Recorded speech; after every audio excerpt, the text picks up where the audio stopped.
मंदिर के ऊपरी भाग में बने स्पेशल कमरे से नीचे का सारा नजारा दिखाई देता था। वे इस कमरे में आराम करते हुए मंदिर में आने वाले भक्तों को देखते रहते थे। वैसे तो उन्हें मर्द भक्तों से इतना मतलब नहीं रहता था, पर उनमें से वे केवल ऐसे भक्तों पर ही निगाह गड़ाए रहते थे जो उन्हें पैसे वाला दिखाई देता था। इससे उलट वे मंदिर में आने वाली उन लड़कियों और औरतों को खास निगाह से देखते थे जो गरीब घरों की होती थीं। वे अपने कमरे से ही उनके चेहरे को पढ़ लेते थे। उनमें से जिनमें उन्हें कोई उम्मीद नजर आती, उन्हें अपने दूसरे कमरे में बुला लिया जाता। इस दूसरे कमरे से ही इस कमरे तक आने का सफर तय होता था। वे इच्छाधारी बाबा कहे जाते थे। अब थोड़ा इच्छाधारी बाबा का इतिहास जान लेते हैं। उसका असली नाम मूलचंद था। वह शुरू से ही शान शौकत से जीने के सपने देखा करता था, पर वह ज्यादा पढ़ लिख नहीं पाया था, तो उसे जो सरकारी नौकरी मिली वह क्लर्क की थी। यह नौकरी भी मूलचंद को इस वजह से मिल गई थी कि उसके पिताजी भी सरकारी नौकर थे और रिटायर होने से पहले एक हादसे में उनकी मौत हो गई थी। मूलचंद को आसानी से नौकरी मिली तो उसके सपने जोर मारने लगे। अपने सपनों को पूरा करने के लिए उसके पास घपला करने के अलावा और कोई दूसरा रास्ता नहीं था। क्लर्क की तनख्वाह तो इतनी होती नहीं कि वह उसमें ऐशो आराम की जिंदगी बिता सके। घपला किया और पकड़ा गया। मूलचंद ने जितने रुपयों का घपला किया था उनको अपने एक दोस्त के पास रख दिया था, ताकि अगर वह पकड़ा भी जाए तो उसके पैसे महफूज रहें। मूलचंद को भरोसा था कि वह पकड़े जाने के बाद इन्हीं पैसों की रिश्वत खिलाकर अपने आप को बेदाग साबित कर लेगा, पर ऐसा हुआ नहीं। न केवल उसे नौकरी से निकाल दिया गया, बल्कि उसके खिलाफ पुलिस थाने में रिपोर्ट भी दर्ज करा दी गई। रिपोर्ट दर्ज होते ही उसके पैरों तले की जमीन खिसक गई। डर के मारे वह फरार हो गया। पुलिस मूलचंद को ढूंढती फिर रही थी और वह यहां वहां छिपते हुए दिन काट रहा था। पुलिस के साथ आंख में चौली के दौरान ही वह एक मंदिर के पुजारी के पास पहुंचा। उस पुजारी ने उसे छिपने में बहुत मदद की। बाद में मूलचंद को पता चला कि वह पुजारी खुद भी सालों से ऐसे ही पुलिस से छिपता फिर रहा है। उसने तो अपनी पत्नी का ही खून कर दिया था। मूलचंद ने भी सोचा, कितने लोग ऐसे ही अपने आप को छिपाए हुए हैं, तू भी यही चोला पहन ले। मूलचंद तब तक वहां छिपा रहा जब तक उसके बाल और दाढ़ी मूंछ नहीं आ गई। फिर एक दिन वह भगवा चोला पहनकर वहां से निकल पड़ा। उसने अपना नया नाम इच्छाधारी बाबा रख लिया था। अब उसे पुलिस का कोई डर नहीं था। इच्छाधारी बाबा ने अपना जो नया ठिकाना बनाया वह एक रईस रम्मू का पुरखों का मंदिर था। इस मंदिर में बहुत सारी जमीन लगी हुई थी। इस जमीन को रम्मू ही जोतता था और सारा पैसा अपने इस्तेमाल में ही खर्च करता था। रम्मू को अपने पुरखों से इस वजह से चिढ़ होती थी कि इतनी सारी जमीन मंदिर में लगा दी और इतनी कीमती जमीन पर मंदिर बना दिया। वह मंदिर जिस जगह पर बना था उसकी कीमत आज लाखों रुपए में हो गई थी। धीरे धीरे जब रम्मू ने मंदिर में खर्चा कराना बंद कर दिया तो मोहल्ले के लोगों ने चंदा इकट्ठा करके मंदिर को चलाने की जिम्मेदारी अपने कंधे पर ले ली। कहीं मंदिर पूरी तरह से हाथ से न निकल जाए, इस भावना के चलते रम्मू मंदिर में अपना दबदबा बनाए रखता था। उसे एक ऐसे आदमी की तलाश थी जो मंदिर से आमदनी करा सके। मूलचंद यानी इच्छाधारी बाबा से रम्मू की एक डील हुई थी। इच्छाधारी बाबा ने उसे हर साल एक मुश्त मोटी रकम देने का लिखित करार कर दिया था। इसके बदले रम्मू ने पूरा मंदिर उसे सौंप दिया। रम्मू का भार हल्का हो गया। अब उसे अपने पुरखों से इतनी नाराजगी भी नहीं रही। इसी बीच इच्छाधारी बाबा मंदिर से पैसा कमाने की कला सीख चुका था। वह मोहल्ला अच्छे लोगों का था, इसलिए इच्छाधारी बाबा को अपनी कमाई को लेकर कोई शक था भी नहीं। अब समाज में इज्जत भी मिलने लगी थी। वह तू से आप हो गया था।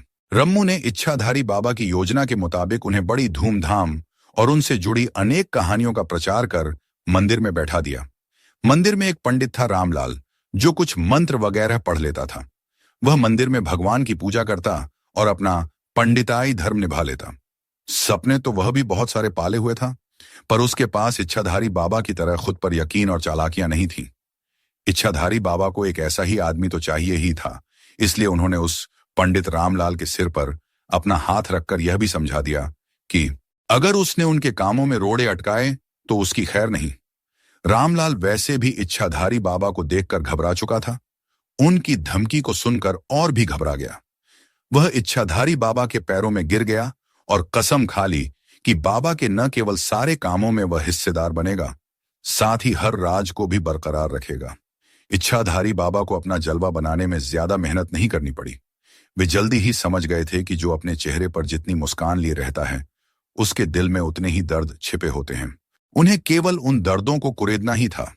एक औरत सविता पर उनकी निगाह पहले ही दिन पड़ गई थी। वह मंदिर गाहे गाहे आ जाती थी और जोर जोर से बातें करती और हंसती रहती।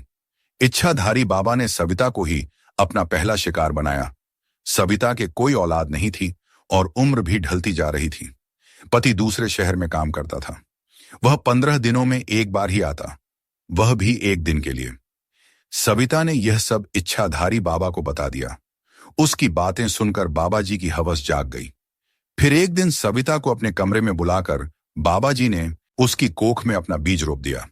सविता की खुशी का ठिकाना नहीं रहा। वह पेट से हो गई और बाबा जी के लिए खिलौना बन गई। वे जब चाहते उसे बुला लेते और अपने कमरे में मौज करते। सविता का पेट अब बाहर की ओर निकला दिखाई देने लगा था। बाबा जी का मजा खत्म हो गया था। सविता ने एक दूसरी औरत को उनके कमरे में पहुंचा दिया था। धीरे धीरे इच्छाधारी बाबा के पास औरतों की लाइन लगने लगी। इच्छाधारी बाबा की नजर अब नवीन पर गई। नवीन के पास धन दौलत की कोई कमी नहीं थी। वह सुबह फैक्ट्री जाने के पहले मंदिर में आकर भगवान के दर्शन करता था। इच्छाधारी बाबा की निगाह उस पर गड़ चुकी थी। वैसे तो वे बहुत ही कम सुबह जल्दी सोकर उठते थे और कभी कभार ही सुबह की पूजा में शामिल होते थे, पर अब वे रोज आने लगे थे। नवीन को अपने जाल में फंसाने के लिए इच्छाधारी बाबा को ज्यादा मेहनत नहीं करनी पड़ी। सविता ने नवीन के लिए एक खूबसूरत लड़की का इंतजाम कर दिया था।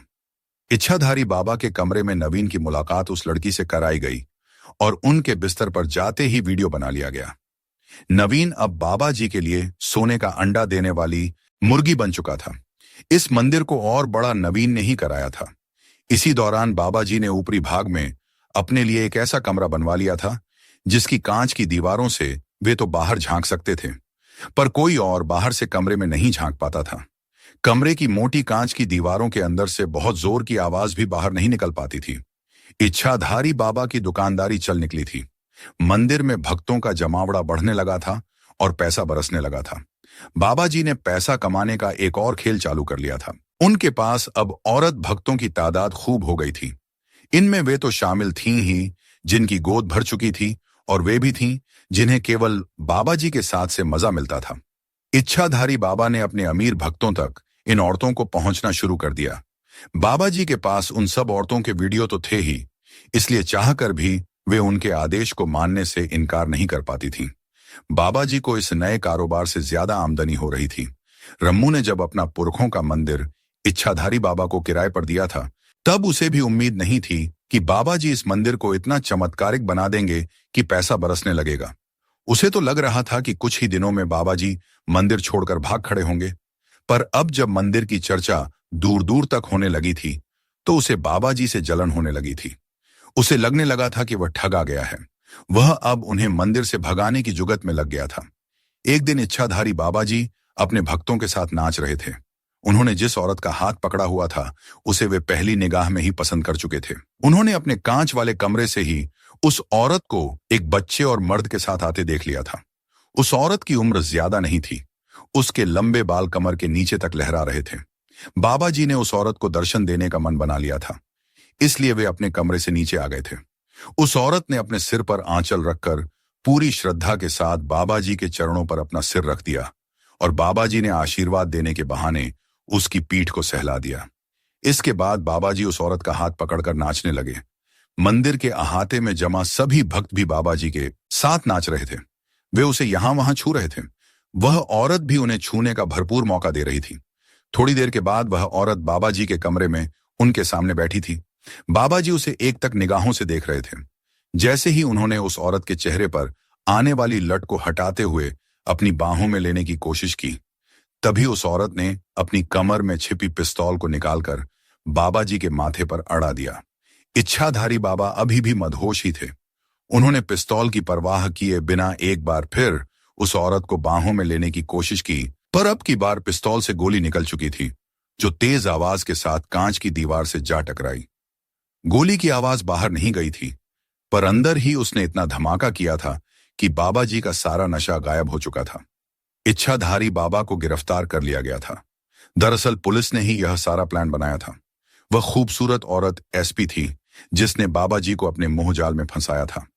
पुलिस ने एक दिन पहले ही कुछ औरतों को एक होटल से गिरफ्तार किया था। उन्होंने ही मंदिर में चल रहे इस गोरख धंधे का खुलासा किया था। बाबा जी के कमरे से गंदी किताबों के अलावा नशीली दवाएं भी बरामद हुई थीं। इच्छाधारी बाबा का पुराना कच्चा चिट्ठा भी खुल चुका था।